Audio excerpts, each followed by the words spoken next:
Sir budget meetings ಎಲ್ಲ budget meeting ಇನ್ನೂ ಪ್ರಾರಂಭ ಆಗಿಲ್ಲ.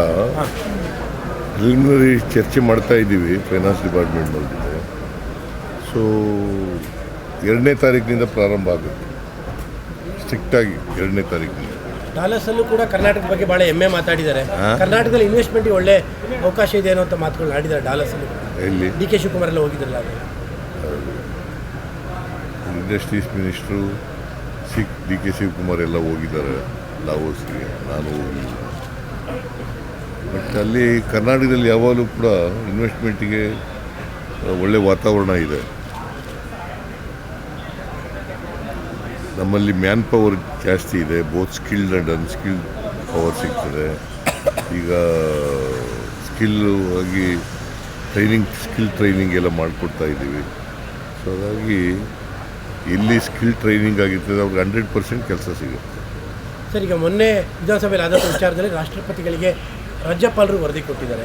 ಕೊಡಲಿ, ಪಾಪ ಬೇಡ. ತಮ್ಮ ಕಡೆಯಿಂದ ಏನಾಗ್ತದೆ?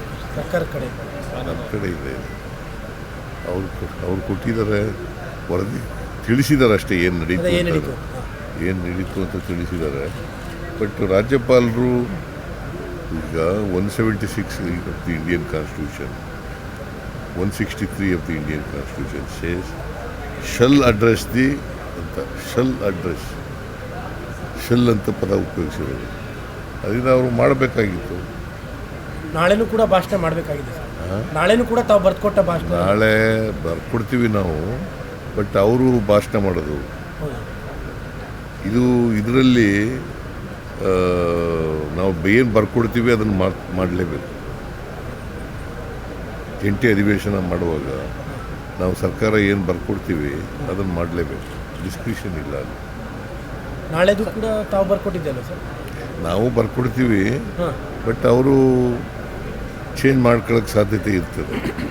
ಯಾಕಂದ್ರೆ ಇವತ್ತಿನ ಪರಿಸ್ಥಿತಿ ಚೇಂಜ್ ಮಾಡ್ಕೊಳ್ಳೋ ಸಾಧ್ಯತೆ ಇದೆಯಾ ಗೊತ್ತಿಲ್ಲ. ಗಣರಾಜ್ಯೋತ್ಸವ ಪರೇಡ್ಗೆ ಕರ್ನಾಟಕದ ಸ್ತಬ್ಧ ಚಿತ್ರ ಇಲ್ಲ, ಸೊ ರಾಜ್ಯ ಸರ್ಕಾರ ಪತ್ರ ಮಾಡಬೇಕಿತ್ತು ಅಂತ ಬಿಜೆಪಿ ನಾವು ಕಳಿಸಿದ್ದೀವಿ. ಅವ್ರು ಮಾಡದೆ ಹೋದ್ರೆ ಏನು ಮಾಡೋಕ್ಕಾಗುತ್ತೆ? ಸರಿಯಾಗಿ ಪತ್ರ ವ್ಯವಹಾರ ಆಗಿಲ್ಲ ಅಂತ ಸರ್.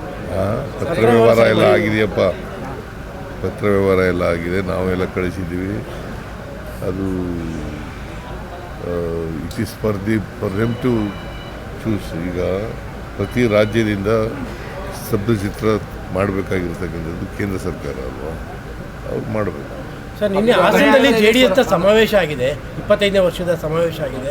ಅಲ್ಲಿ ರೇವಣ್ಣವರ ಬಂಧನ ಭಾಳ ದ್ವೇಷದಿಂದ ಮಾಡಿದ್ದು, ನಮಗೆ ಟೈಮ್ ಬರುತ್ತೆ, ನಾವು ತೀರಿಸ್ಕೋತೀವಿ ಅಂತ ಮಾತಾಡಿದ್ದಾರೆ ದೇವೇಗೌಡರು.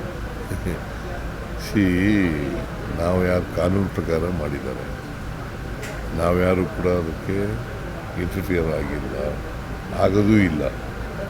ಅದೊಂದೇ ಅಲ್ಲ, ರೇವಣ್ಣನ ಕೇಸ್ ಒಂದೇ ಅಲ್ಲ, ಎಲ್ಲ ಕೇಸ್ಗಳಲ್ಲೂ ಕೂಡ ನಾವು ಇಂಟರ್ಫಿಯರ್ ಆಗಿ. ಕಾಲ ಬಂದರೆ ನಾವು ಉತ್ತರ ಕೊಡ್ತೀವಿ, ಕಾಲ ಬರುತ್ತೆ ನಮಗೂ. ಅಧಿಕಾರಿಗಳು ಗಿಫ್ಟ್ ಕೊಟ್ಟಿದ್ದಾರೆ ಅಂತ, ಅಧಿಕಾರಿಗಳಿಗೂ ಗಿಫ್ಟ್ ಕೊಟ್ಟಿದ್ದಾರೆ. ಅಲ್ಲ, ಸುಳ್ಳ್ರಿ, ಅಧಿಕಾರಿಗಳಿಗೆ ಯಾರು ಗಿಫ್ಟ್ ಕೊಡಕ್ಕೆ ಹೋಗ್ತಾರೆ?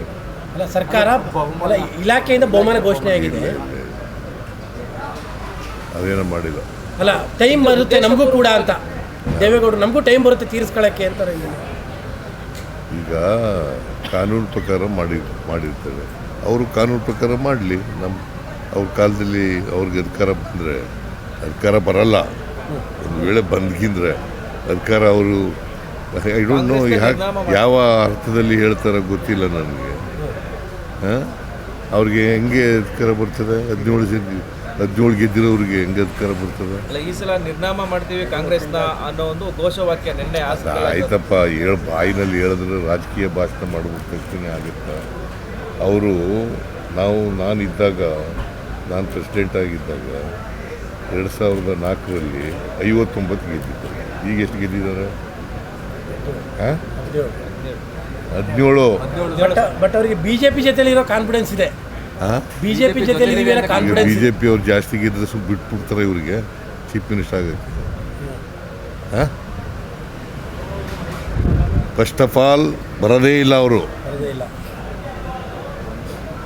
ಫಸ್ಟ್ ಆಫ್ ಆಲ್ ಬರೋದೇ ಇಲ್ಲ, ಯಾವ ಕಾರಣಕ್ಕೂ ಬರಲ್ಲ. BJP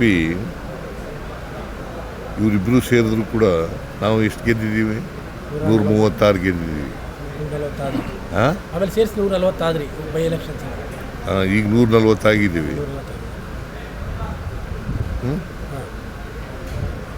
ಹೆಂಗೆ ಗೆಲ್ತಾರೆ? 28ಕ್ಕೂ ನಾವೇ ಅಧಿಕಾರಕ್ಕೆ ಬರೋದು. ಇವ್ರು ಬರೋಕ್ಕೆ ಸಾಧ್ಯನೇ ಇಲ್ಲ. BJP ಮತ್ತು JDS ಅಲಯನ್ಸ್ ಆದರೂ ಬರೋಕ್ಕೆ ಸಾಧ್ಯ. 28ಕ್ಕೂ ತಮ್ಮದೇ ನಾಯಕತ್ವನ? ಹಾಂ, ಯಾವುದು? 28ಕ್ಕೂ ತಮ್ಮದೇ ನಾಯಕತ್ವನ? High command high command. ತೀರ್ಮಾನ. Okay, thank you.